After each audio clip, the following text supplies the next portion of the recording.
reading it, I wasn't going to sort of experiment with today. I was just saying, well, it's not doing a Pam Gregory or anything like that. Because it's not But you could intense. just pretend, I could just pretend that I'm just like a spirit that's come from the cosmos and got down Okay. into this Oh, body lovely. back in Let's go art house. 1956 when Jed and Di were like in the back of the FJ or whatever was Oh, yeah, going. I don't yeah. know. All right, But cool. and I thought, oh, crikey, I like them. Yeah. And that's as good a place as any to get in. Perfect.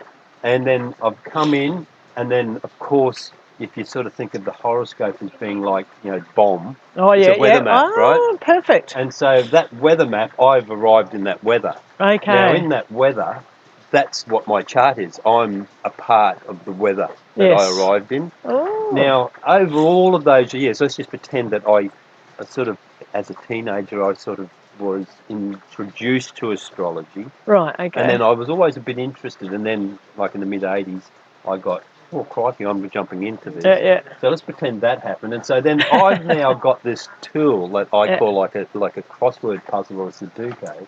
And as that cosmic traveller, I can say, right, what's the weather today? Oh. And so, at the moment, in what we call the transiting chart, which means it's like the giant clock on the wall, and that's the actual time right here, right now, and it's all ticking as the moon goes around and the sun goes around, and all of the other jolly little fellas, shapes and things all go around. That's the live clock. So we're watching the alive clock, and anyone born at this moment, like your little granddaughter, will have this weather. They've arrived in this weather. And so if we say, well, that's the weather that exists for the entire species, and I'm in it. I'm in the species, and I've got to go for that journey. And say, all right, okay, what's the general yin and yang of it? So, it's Taurus and Aquarius, so the Taurus yangness is sort of down in that earthy, practical, okay, let's just get along and get this done. But its yin bit is up in the Aquarius going, oh, maybe we can do that. Oh, crikey, how can we join all those things together, So the moon is in that Aquarian vibe. So the feelings are toward more of those sorts of higher rational ponderings is what Aquarius is very good for. So that's very felt higher rational ponderings. So you could say like playing the oracle cards is like that sort of feeling. So anyway, that's the general weather that the species is going through, that yin and yang of it. Now there's all of these placements. So if we look also, what I like to look at in a general sense, so I'm not looking at houses, this is not appropriate in this sort of a chart. The horizon, so everything below the horizon is significant to my inner infinity and my connection to source, and then all everything above the horizon is significant in the weather in regards that I'm meeting in the shared external infinity. And so I'd say, okay, well, the sun is down there, it's really illuminating that the in Taurus with Uranus. So if we sort of think of those outer planets as, from the weather perspective, Pluto is the general sort of storm that we're in. So Pluto is at the moment creating all of that, the last couple of years of COVIDity and all that sort of stuff. So that's the biggest storm that's sort of going on.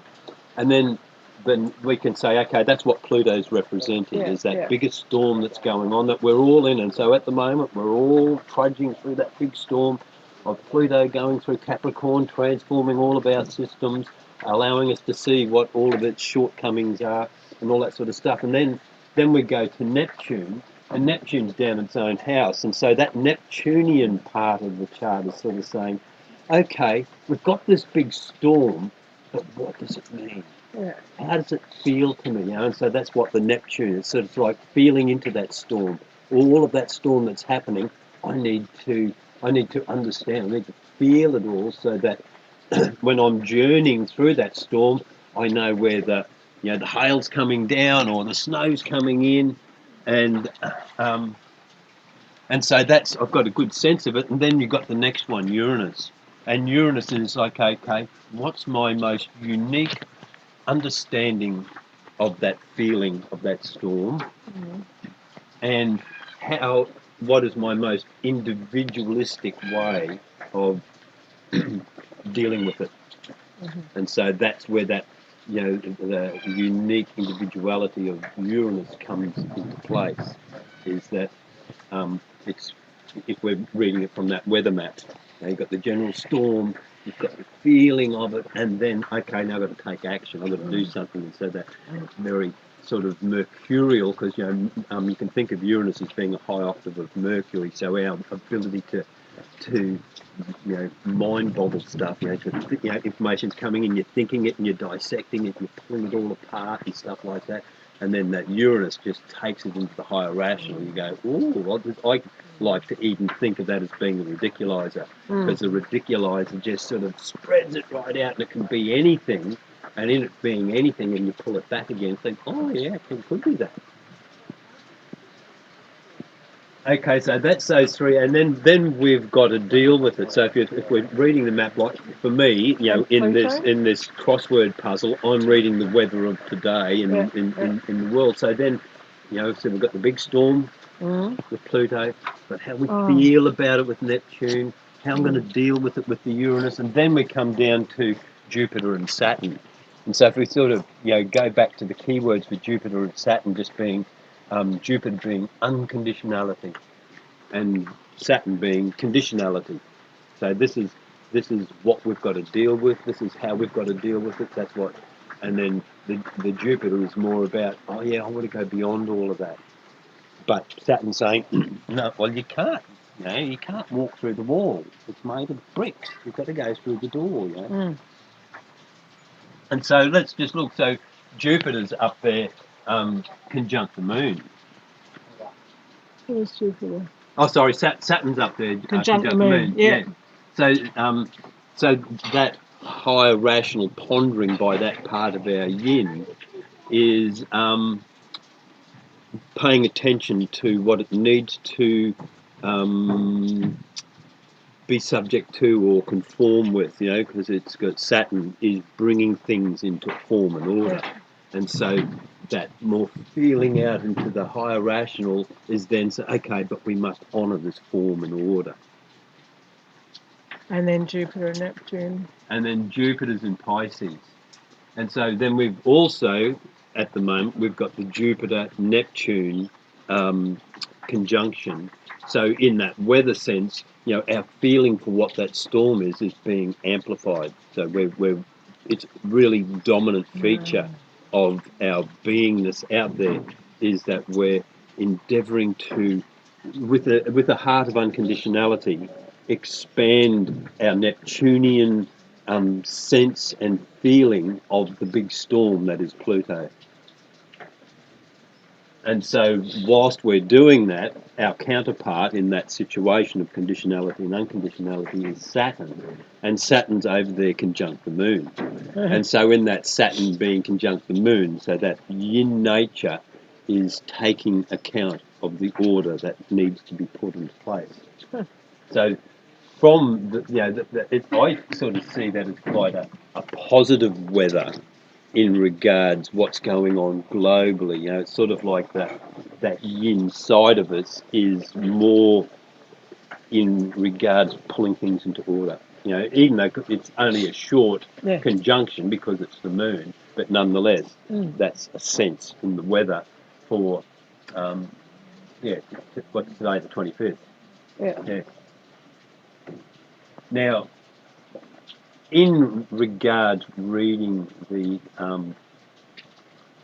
that weather map, when you start getting right down to the personal planets, that they I think, give you just a bit of colour as to what the weather is, but you would generally relate to your own self with the Mercury and Venus and Mars.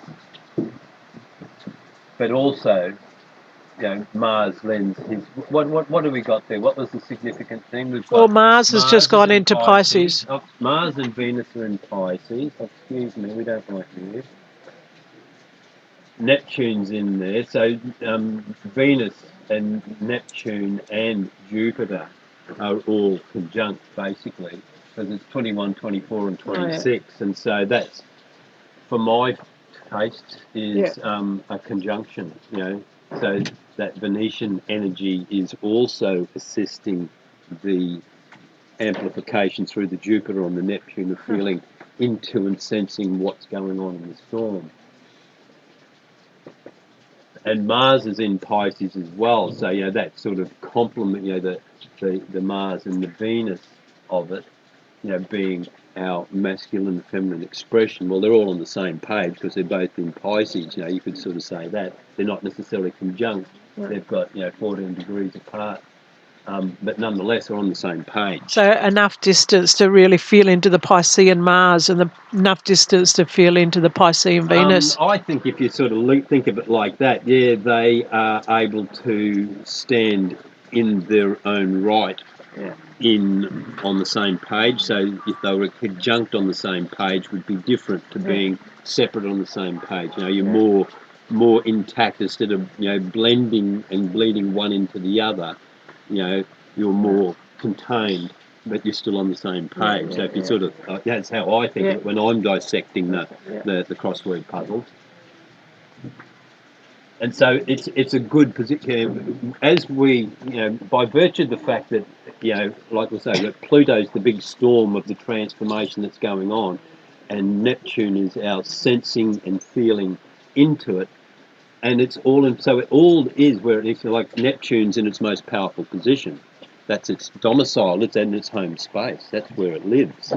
And so it's able to just sit on the land and go, oh, fuck, I can really, without interruption, without distraction, I can really, really feel into that storm. And Mercury? And so by virtue of it having Jupiter there, Jupiter's sitting on the couch beside it saying, don't worry about that, let's look further, and then Venus is there as well in her own right, not on the same page as Mars, but in her own right, sitting on the couch with them because they're all in conjunction. Your battery's running low. Okay, how about Mercury, Pete? Where are you, Merc? 12th house. Down there in Taurus. So that's a quite and it's conjunct the North Node. So it's that for me the North Node is Dharma and the South Node is Karma in my simplest understanding of them. So it's a dharmic request, and so it's sort of like Mercury. My intellectual powers are available to assist my dharmic quest. And by virtue of them being and it's a practical operation. It's something I can put into practice, and also because Uranus is down there in there as well, and the Sun's in there, so it's a dominant focus. It's a dominant focus of uniquely and individually, cultivating the values necessary to honour the Dharma of getting to your destiny. And then, of course, let's look at jolly old Chiron there, and Chiron's there in the 14th degree there of Aries, and it's like with the shamanic healer in there, it's like, okay, get out of the way, I've got to heal this, move aside all you lot, over, out of the way. I'm here to do something. Here I'm doing it. That Chiron in that spot is sort of like the pointy end of the battering ram, and doing the work that all those guys are saying. Okay, we're all sitting on the couch here, figuring out this way of dealing with it, and this is how we've got to heal it. Chiron, go out there, whack 'em. And the aspects, I'm just looking at the aspects. We've got Saturn squaring Mercury. I tend to, they're hard and easy aspects. So there's nothing positive or negative, but if and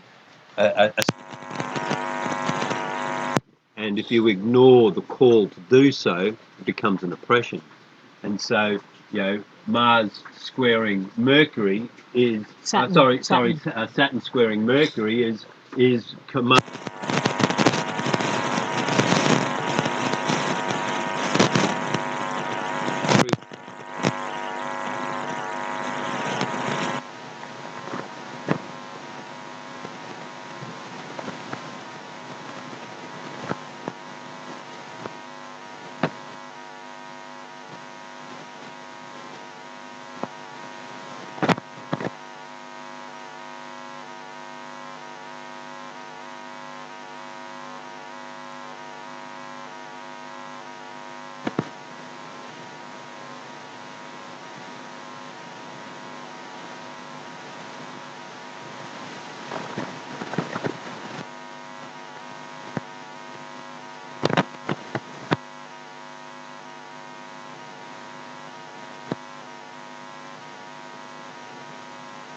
you've got Chiron in Aries.